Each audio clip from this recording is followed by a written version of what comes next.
Oh my god! The mad hype of this chapter, yo! Kaneki going in against Arima. Already, man, here comes round 2, the greatest rematch in history. Now, honestly, I don't think Kaneki is going to win this match, and from what he was saying throughout the entire match is like, I was never good enough for you. I never lived up to your expectations, and it's kind of like the whole thing with Kaneki's mom, too. He could never live up to the expectations of anybody, and that's why his mom died, and that's why Arima is slipped away from him. And in the sense Arima slipped away, he grew this relationship with Arima, and now he bit the hand that fed him and saved him. If Arima wanted to, he could have killed him. He could have killed him at the end of Tokyo Ghoul. He has the power. He still does. And even though Kaneki has had this immense growth, and previously I thought Kaneki would have a chance, but seeing this chapter, I don't know now. It seems like there's just this unimaginable power that Arima has, and it's unstoppable. Like, just seeing Kaneki get wrecked this chapter, yes, we did see in this chapter he was keeping up, but the whole thing was he never lived up to the expectations of Arima, and Arima just...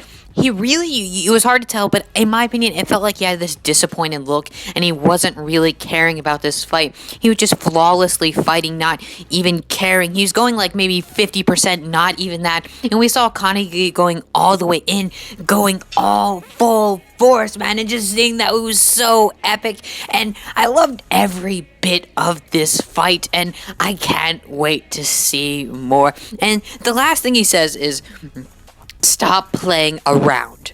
I don't know what that could mean. Like, is Kaneki not taking this fight seriously because he's sympathizing for Arima, and he sees Arima as a parent, and seeing Arima as this parent figure, he can't go full force on his father. And same thing with his mom. There is a highly regarded theory that Kaneki got beat by his mother, and I feel like Kaneki feels the same way. There's this psychological holdback that he has, that he can't go full strength against someone who helped him, and I feel like he's always had this psychological holdback because his mother enforced it on him, and that he's supposed to be a weaker person and under everybody else, and he can't come over that. Another thing I do want to touch on that was in this chapter was the whole Mutsuki thing. Oh god, bro, I don't even know what I was reading. That was like some child pornography, to be honest. Like, and the whole thing, seeing her get raped.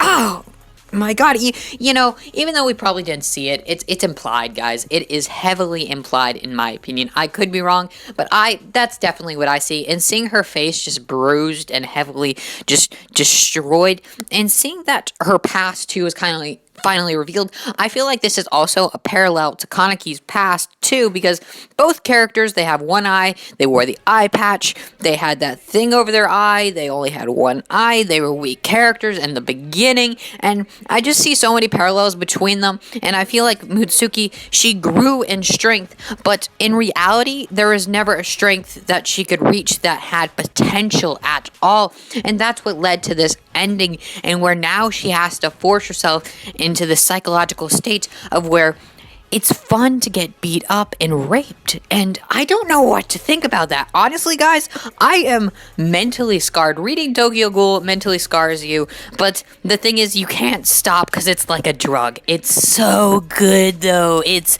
so good, but at the same time, I was just sitting on my bed, like, just thinking, what am I reading? What have I put my time into? And honestly, I know I have put time into this, but too much savagery. Come on, bro. Come on, Ishida. Really? And I don't want Mutsuki to die. And seeing the whole thing with her father once again, it's like implying that Kaneki did get beat up too. He did have a rough childhood. Come on, fam. We know that's what happened. We know that is what went down. And seeing that parallel there, oh my God, it's just so obvious in my opinion. And seeing Mutsuki, her love is through beatings. Her love she gets is through beatings. If she doesn't get a beating, then that's how she doesn't receive love. And the sad thing about it is that's the way she thinks now.